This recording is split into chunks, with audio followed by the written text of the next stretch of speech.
Hey friend, welcome back to my channel. Thank you so much for clicking on the video. Listen, if this is your first time here, welcome. I give lighthearted reviews and recaps of some of my favorite TV shows and movies. So if this is something that interests you, go ahead and click that subscribe button. If you like what you see, hit that like button for your girl. And of course, leave me a comment. I have a lot more content coming to my channel, and I'm glad you're here. So with that being said, let's get into it.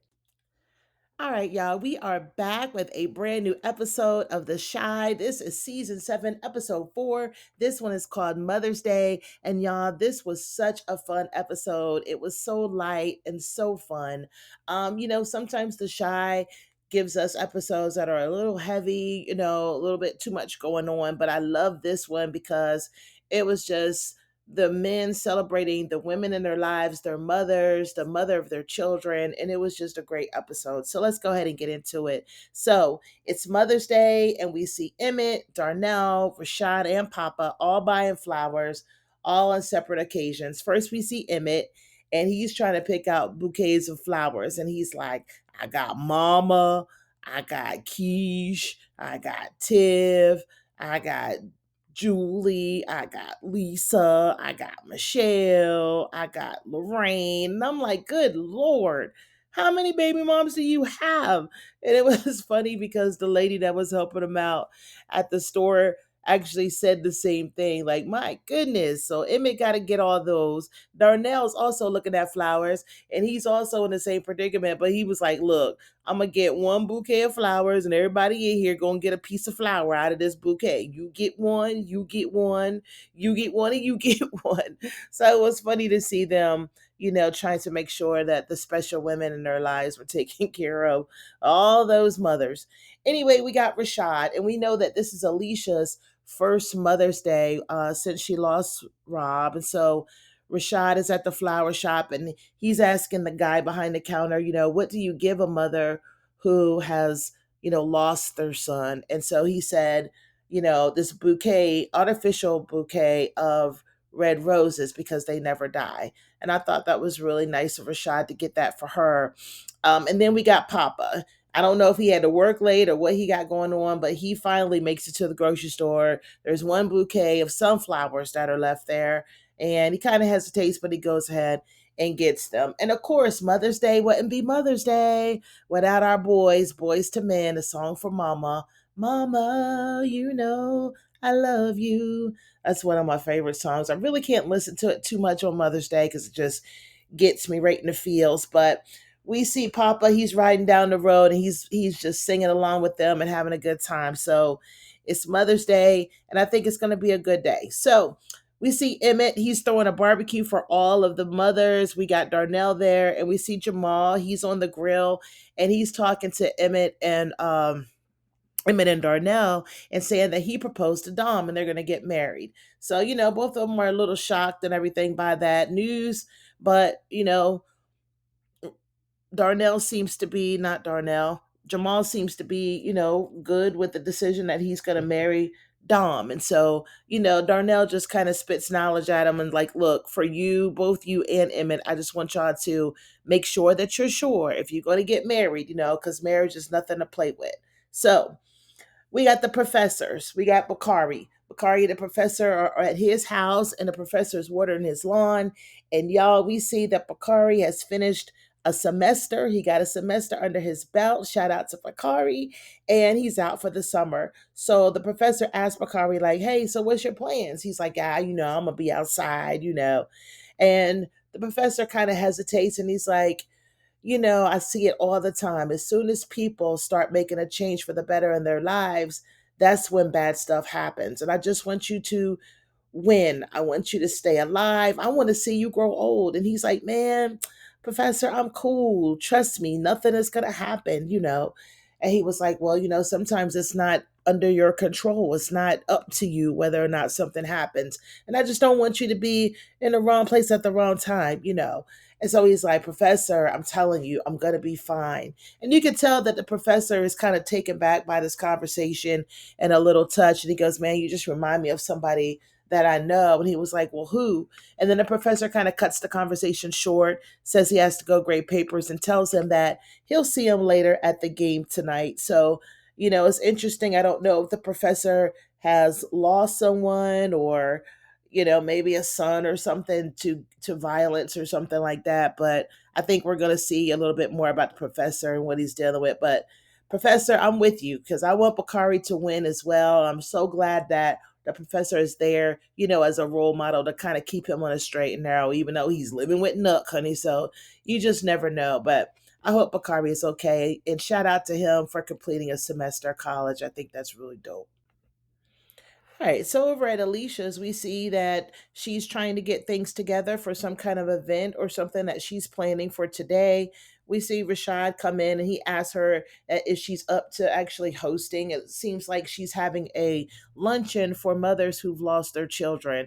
And so he's just kind of concerned and just making sure that she's up to the task. And she's like, yeah, we have to have a space where we can all come together and support each other on days like today. So he goes and he gives her the bouquet of roses that he got for her. And, you could tell that it really touched her. He goes in and they go in for a hug. And, she looks into his eyes and she's like, I really appreciate you. And I think Rashad was like, this is the perfect chance. And he was like, and I love you. And it was just like, whoa, wait a minute. Like Alicia didn't know what to do with that. You could tell it was completely awkward. And she was saved by the bell because the doorbell rang and she was able to get away from him and go answer the door. Meanwhile, Rashad is just kind of sitting there like, wow, what did I just say? So hopefully, Rashad, your girl loves you too, but we'll see. Now, next we see Pastor Charles, honey. It is Mother's Day and he is making door to door Mother's Day visits for the women of the church, just wishing them a happy Mother's Day. These women that answer the door, one of them, the children are driving her crazy. These women are throwing themselves at Pastor, and Pastor is not refusing any of it. As a matter of fact, I think he may have gotten lucky on one of his little house calls that he made. But anyway, when he gets to Miss Tracy's house, honey, he is met by Keith. And Keith is like, so what's up, Pastor? What can I do for you?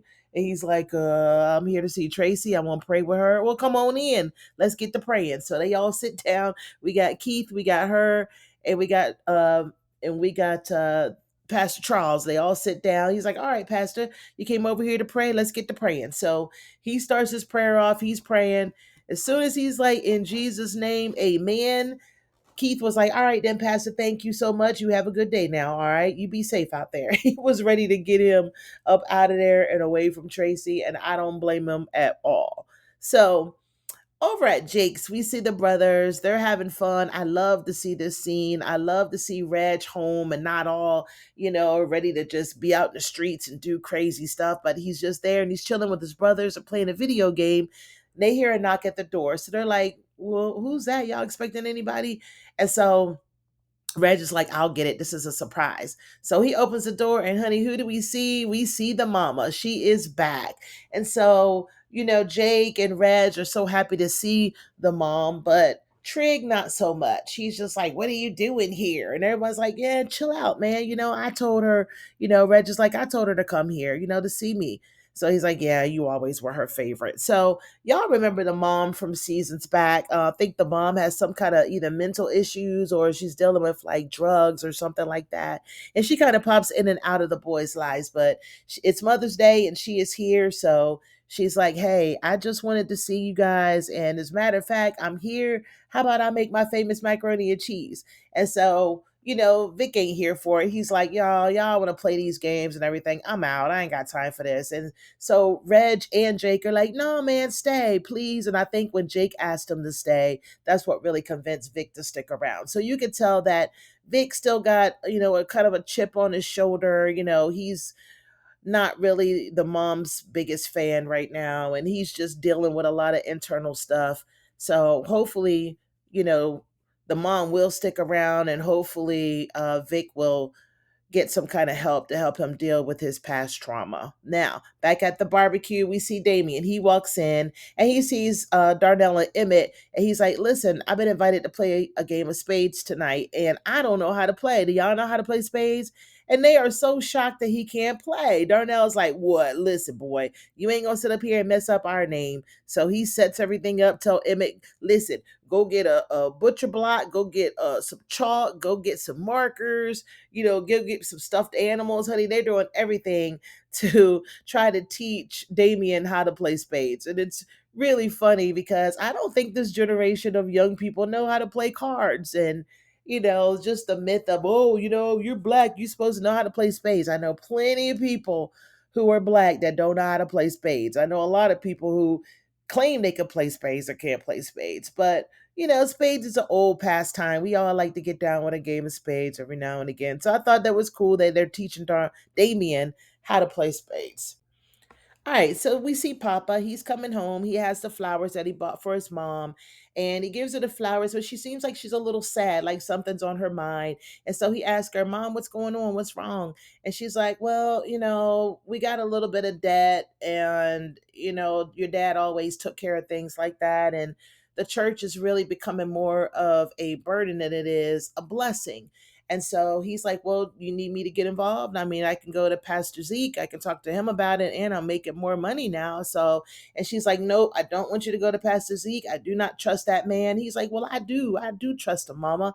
And she's like, listen, you shouldn't be worried about things like this. And I'm like, well, then why did you even mention it to him if you didn't want him? Papa's going to help you out. He's playing like he not playing like, but he considers himself the man of the house. So if there's something wrong, he's going to try to fix it. So he's like, listen, Pastor Zeke is a really good guy and I trust him. And so she's like, I don't trust him.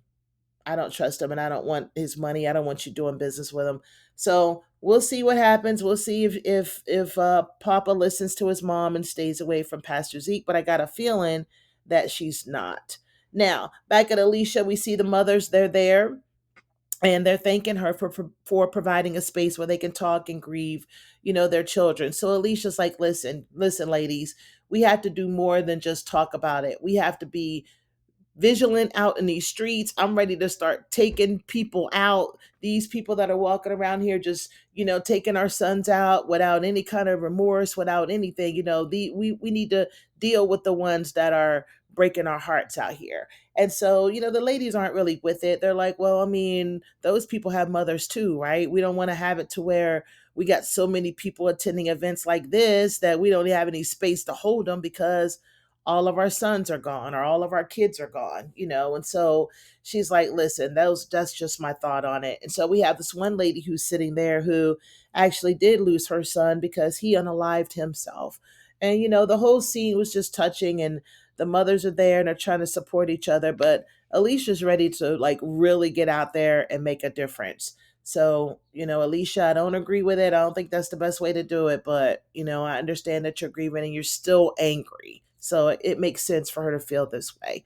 Next, back over at the barbecue, we see Tiff and she's fussing at EJ for nothing. I mean, they're outside, it's a barbecue. He's running around like what kids do. So as he's running around, he accidentally bumps into the table and spills her drink. So she goes off on him, and her mom is like, "Hey, calm down. It's not that serious." And she's like, "Oh, if when I was his age, you would have got on me for that. I would have got in trouble. Why are you trying to change?" And she's like, because I am trying to change. I'm trying to do better. And girl, them hormones are tearing you up. And I'm like, Mama Tiff, yes, they are. And I don't know what's going on with her, with Tiffany this season. I don't know if it's the grieving Rob or if it's the pregnancy, but I am not liking her this season. I feel like she's just messy and just doing way too much. And I used to like Tiff, but I'm not feeling her this season. I don't know.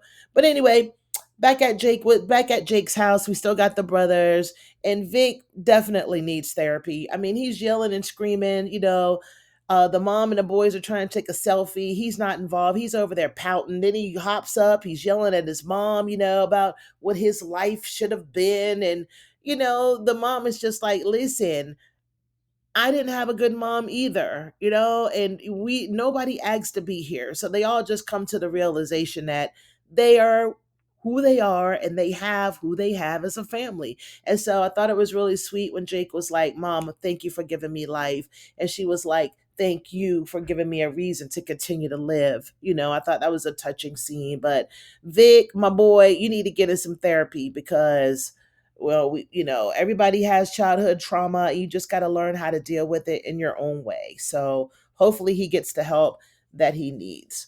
Anyway, next, back at the barbecue, we see the ladies. They are kicked back. They are not lifting a finger. The men are catering to their every need, bringing them the food out to the table. And then we see one of Emmett's baby's mother. She's like, okay, I'm out. She's getting ready to leave. She says she got some other stops to make. And Emmett's like, wow, you're leaving so quick. She's like, let me holler at you over here for a minute. So she tells him that she and her son, which is his son as well, is going to Pittsburgh. They're going to move out there because it'll be easier. Her mom already lives out there, and it just makes sense for them to move.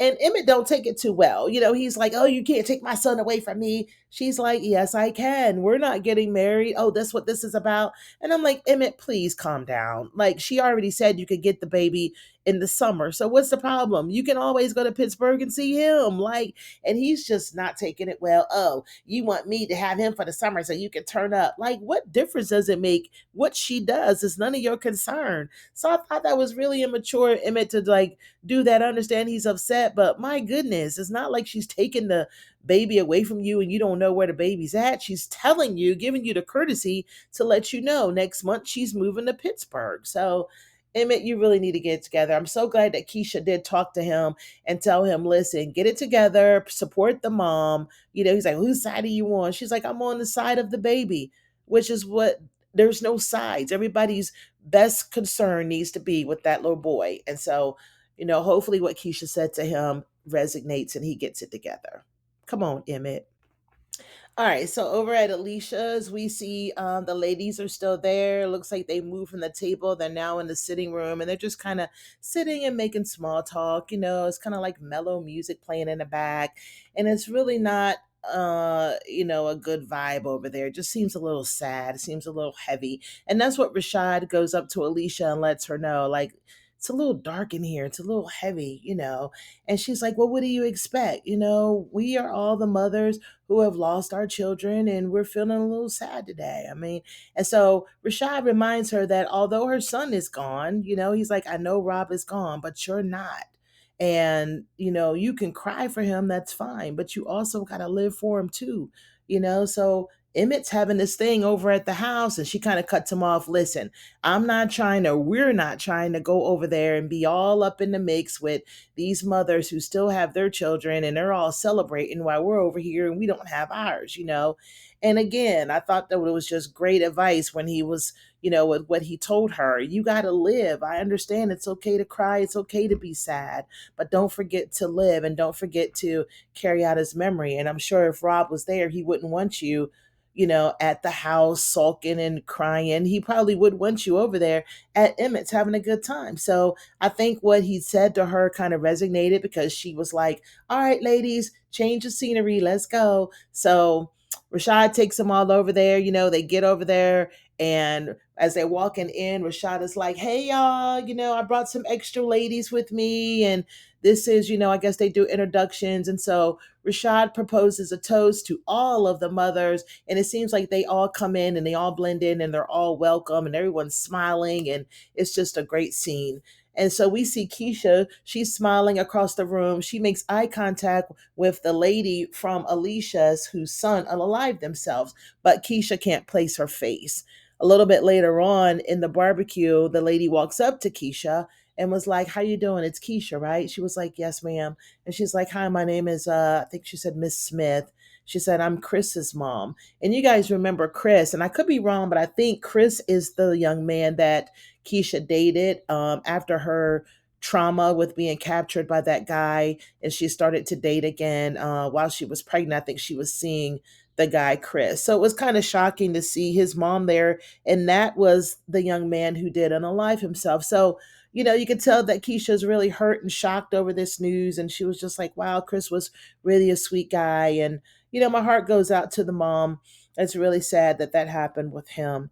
So again, we've got Jake and they're all at the house getting ready to sit down and chow down on some good Mother's Day food that the mother has prepared. That macaroni and cheese looks like it's hitting on something, honey. So they all sit down and are talking about the macaroni and cheese. And Trig is talking about how he hated it because that's all he used to eat growing up. And then Reg is talking about how he loves it because every time he would come home from a bed, his mom would already have the macaroni and cheese there. And then, of course, Jake remembers, mom making it during special occasions. And this scene kind of touched me because, when I was in the military, when I used to come home on leave, my mother always had macaroni and cheese ready for me. That was something that I would ask her to cook, and I would always have it. She would always cook it for me. So it was a really good scene. And so the mom says, listen, I don't care what you guys feel about me, but as brothers, y'all need to always make sure you have each other's back.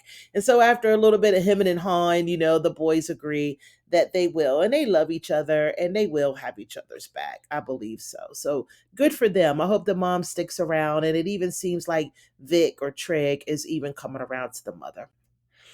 All right, y'all, let's get into this spades game. So we have Hannibal, we got the professor, we got Keith, and we got Bakari. They're all sitting down, they're playing spades, they're having a good time, they're talking noise, and all of a sudden, Bakari's got to leave and go somewhere. So as he walks out, Damien comes in, and honey, Damien walks in like he is just terrified. I don't know if it was because of the spades game or what, but he just walking in like, I don't know, like something's getting ready to happen to him. And I think it's because he sees Keith.